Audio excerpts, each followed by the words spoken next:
Kid Cudi is expected to testify in one of the most high-profile criminal trials in music industry history, the federal case against Sean Diddy Combs.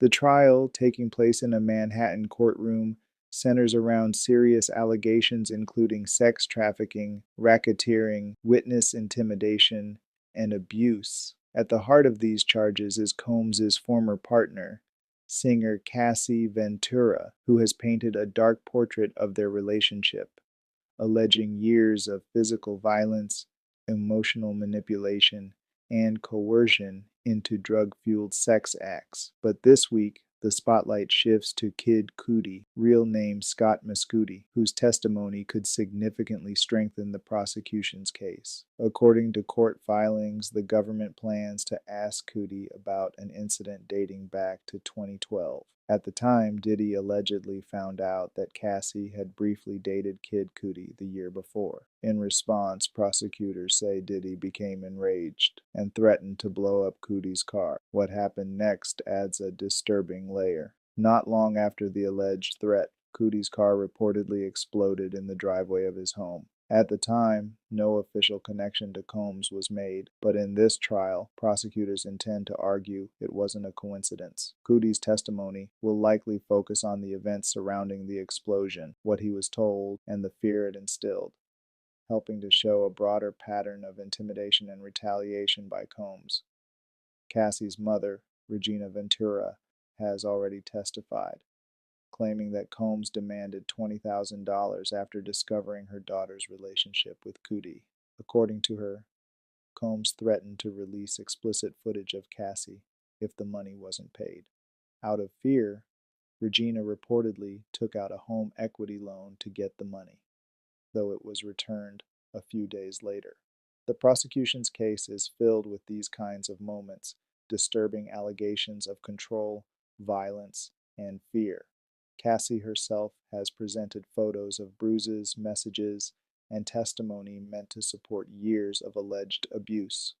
For Kid Cudi, this moment marks a major return to public discourse, but in a way no artist hopes for. His voice could be a turning point in the trial, lending credibility to stories that have long been whispered behind closed doors. Diddy has denied all allegations. His legal team claims the accusations are false and motivated by money and revenge. Whether or not Kid Cudi's testimony confirms what prosecutors are alleging, one thing is certain. His voice will be one of the most anticipated and impactful moments in a trial that's already reshaping the landscape of hip-hop. Stay tuned as the case continues to unfold.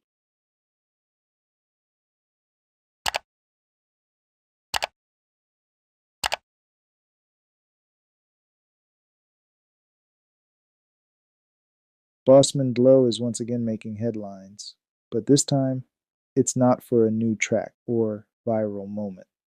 It's for controversy. Over the weekend, social media lit up after influencer Timmy Bansum made a series of allegations claiming the Florida rapper tried to link with him privately through Instagram DMs. The screenshots, shared through Bansum's alternate Instagram account, allegedly show Bossman Glow reaching out in vanish mode, a feature that deletes messages after they're viewed. Bansum posted a video saying, "You said it, not me," while showing the blurred messages, implying that Glow initiated contact and knew exactly who he was messaging. The internet went wild. Twitter and Instagram were flooded with memes, reactions, and debates. Some fans called out Glow, while others accused Timmy of clout chasing or questioned the authenticity of the messages. As always, the court of public opinion moved fast and hit hard. Bossman Glow didn't stay silent for long. He took to his Instagram story and posted a cryptic yet assertive message.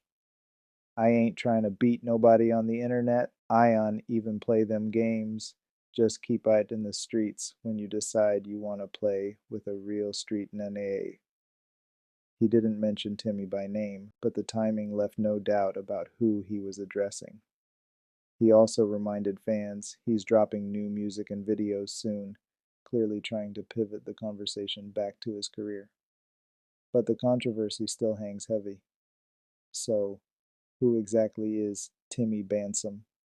A 22-year-old influencer from New York, Timmy is known for bold fashion, makeup content, and unapologetic online presence. With over 300,000 followers, Bansom has been building both a brand and a music career. But if history has taught us anything, it's that drama in the rap world rarely stays quiet for long. Stay tuned.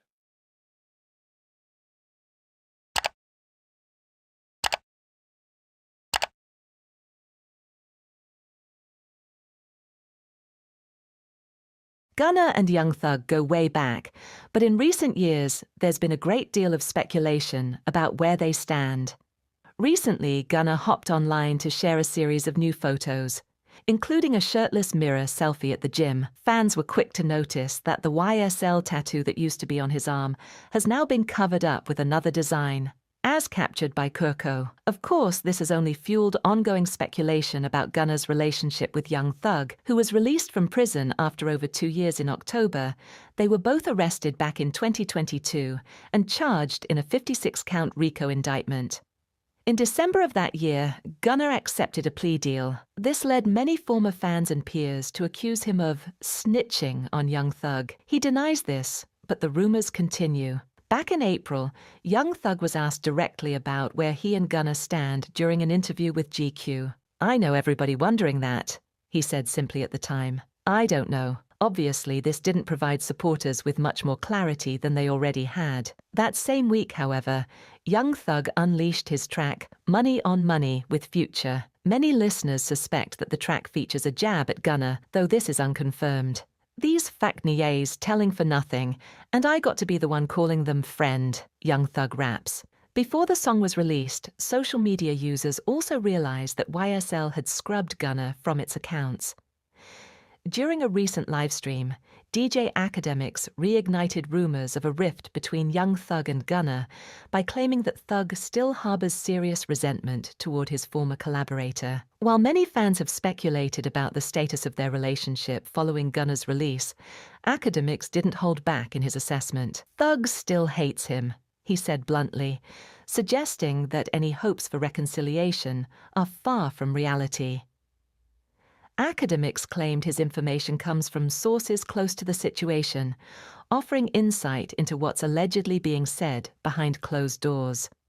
"I'm telling you what's happening in the board meetings, what's happening behind the scenes," he explained, positioning himself as a fly on the wall for internal YSL discussions. His tone indicated that the tension isn't just speculation, it's part of ongoing conversations among those managing the label and its artists. He went on to suggest that the animosity isn't new, but has been simmering since Gunna's release from jail. "When Gunna was coming home, the whole thing was that Thug hates him," Academics claimed, implying that Thug's disapproval was immediate and unwavering. These remarks further fuel the narrative that the once close collaborators are now firmly on opposite sides of the YSL divide, pointing to a deep rift that may permanently damage the relationship between the two Atlanta rappers.